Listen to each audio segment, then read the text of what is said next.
What's going on, people? People say to me, preach. So here we go. Because what the Church of England has said is absolutely disgusting. They said, do not co-opt the cross. Do not divide. The bishops they've lined up, including Rowan Williams amongst them, condemning the Unite the Kingdom march. And they were warning against overt Christian nationalism. They looked at Christians carrying the banners, declaring that Jesus is the way, the truth and the life. They saw people chanting Christ is King, praying the Lord's Prayer in the streets, and they called that dangerous. Dangerous. You know what, yeah, these leaders, they don't want Christian nationalists. They don't want Christian supremacy. They want Christians weak. They want Christ without the cross. Faith without obedience. They want the church without power, because that's what they've been indoctrinated to believe. Rowan Williams, he's marred in controversy. He's an intellectual cosplaying as a Christian, in my belief. You know, when the victims of paedophilia cried out for justice, men like him were silent. But when the believers dared to raise the cross in public, suddenly their voices thunder out. That's not leadership, that's betrayal. They tell us love thy neighbour, and yes, Christ commands love, but they twist that into a surrender. They tell us it means flinging the door open to the whole wide world, even when it destroys our nation, even when it destroys our family and our faith. That's not love, that's suicide dressed up as compassion. We have a strong faith, we built a strong nation, and it's time that we rise up again. You see, the woke left, they lash out at Christian nationalists, calling us all far right. That's a slur that they use to demonise, to isolate and to silence us. But let's be clear, the danger is not us. The danger is their corrupt ideology. They have a worldview that rejects Christ, erases identity and enslaves nations to globalist tyranny. And I'm the problem. Why do they hate us so much? Because Christianity is the foundation of Britain's greatness. Our flag, it bears the cross. Our national anthem, it's also a prayer. Our laws come from the Ten Commandments, and liberty, justice, order, that's all rooted in the Holy Scriptures. For centuries, Britain led the world because we stood openly on the gospel. And the left know this. That's why they fear it. That's why they want us to bury our heritage, to rewrite history and to weaken our resolve. Just not having it. Absolutely ridiculous what them bishops were trying to say about us. Look at Tyler Robinson, right?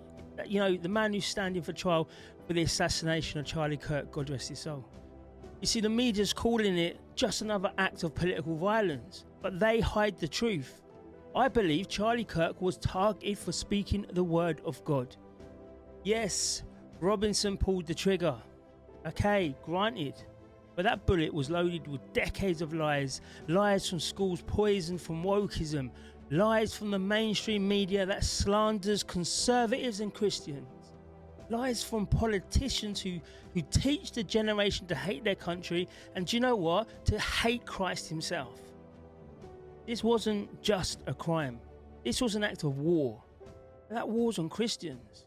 And unless we confront it head on, then there will be more. Sadly. You see, Isaiah 5:20 warned us, woe to those who call evil good and good evil.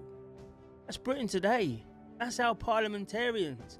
Border security is called racism. Patriotism is called hate, and truth itself, well, yeah, that's a sign of extremism.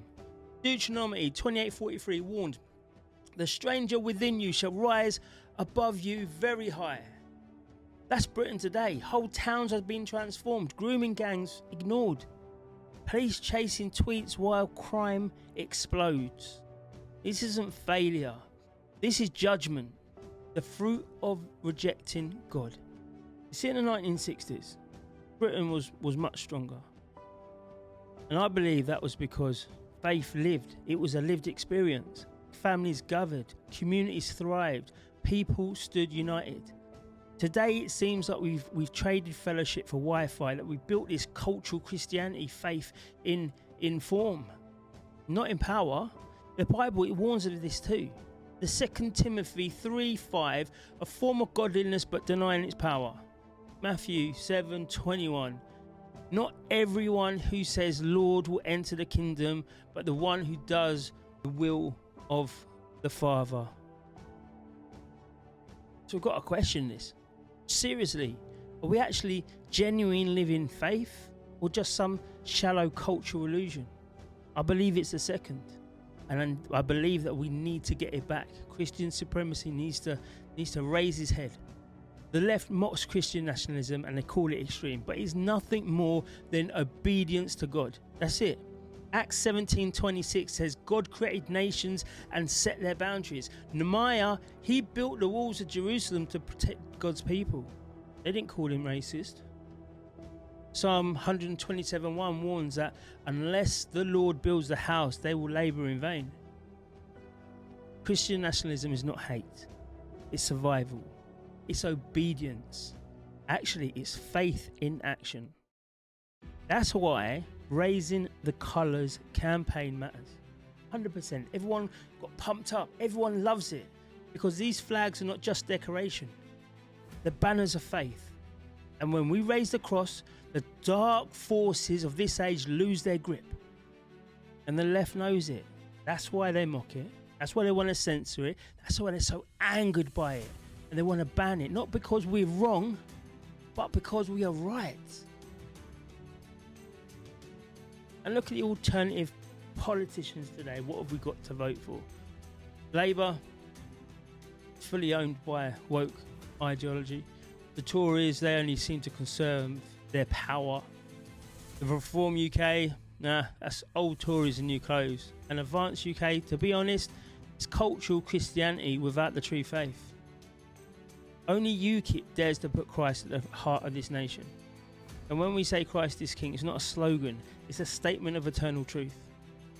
So I say to you this: if you want Britain to rise and not fall, you've got to become a Christian nationalist and join UKIP. You've got to read our manifesto, become a member, stand with us this October in our conference. Because the media is always going to try and silence this, but you can break their grip. And to do that, you share this message, you like, comment, spread it, be part of the fight. Together under Christ, we are unbreakable. And that's with Nick Tanconi. That's with UKIP. Anyone else is just a distraction. Remember this, people, we are the media. If you like this video, share it. If you're on YouTube, he's going to say that you like this next video too. I'll see you soon.